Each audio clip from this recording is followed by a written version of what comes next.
हमारी पूरी जिंदगी सिर्फ 5 मूलभूत शक्तियों पर चलती है। चलिए आज इन्हीं शक्तियों को थोड़ा और करीब से समझते हैं।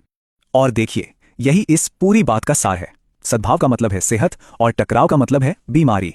सीधी सी बात है, जब तक ये शक्तियां बैलेंस में हैं, शरीर एकदम फिट रहता है, लेकिन जैसे ही इनमें आपस में लड़ाई शुरू होती है, बीमारी पैदा होने लगती है। तो सवाल ये उठता है कि आखिर ये 5 शक्तियां हैं क्या? असल में ये वो सिद्धांत है जो हमारे शरीर और मन दोनों को चलाते हैं, और अगर हम इन्हें समझ लेना तो इसका मतलब है कि हम खुद को ही बेहतर तरीके से समझ रहे हैं।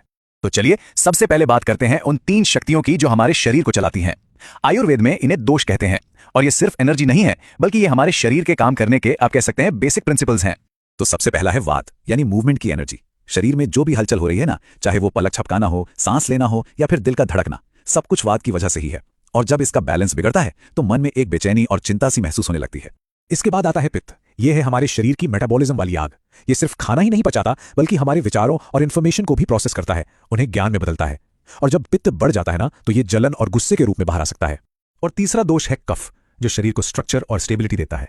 आप इसे शरीर का ग्लू या ल्यूब्रिकेंट भी समझ सकते हैं, जो सबको जोड़े रखता है और नरिशमेंट देता है। लेकिन हाँ, जब ये ज्यादा हो जाता है तो भारीपन और आलस महसूस होने लगता है। अच्छा, तो ये तो हो गई शरीर की बात। अब आते हैं मन की शक्तियों पर। देखिए, हमारा मन भी कुछ खास एनर्जीज पर काम करता है, जिन्हें गुण कहते हैं, और यही गुण हमारी मेंटल और इमोशनल दुनिया को शेप देते हैं। अब यहां देखिए, एक तरफ है रजस, जो एक्शन, पैशन और आगे बढ़ो वाली एनर्जी है, और दूसरी तरफ है तमस, जो ठहराव और जड़ता की शक्ति है, जिससे आराम और स्थिरता मिलती है। प्रॉब्लम तब शुरू होती है जब इनमें से कोई एक बहुत ज्यादा हावी हो जाता है। रजस और तमस के अलावा एक और चीज है, सत्व। और ये कोई इम्बैलेंस वाली एनर्जी नहीं है, बल्कि ये तो मन की वो शांत, साफ और बैलेंस्ड स्टेट है जो असल में हमारा गोल है।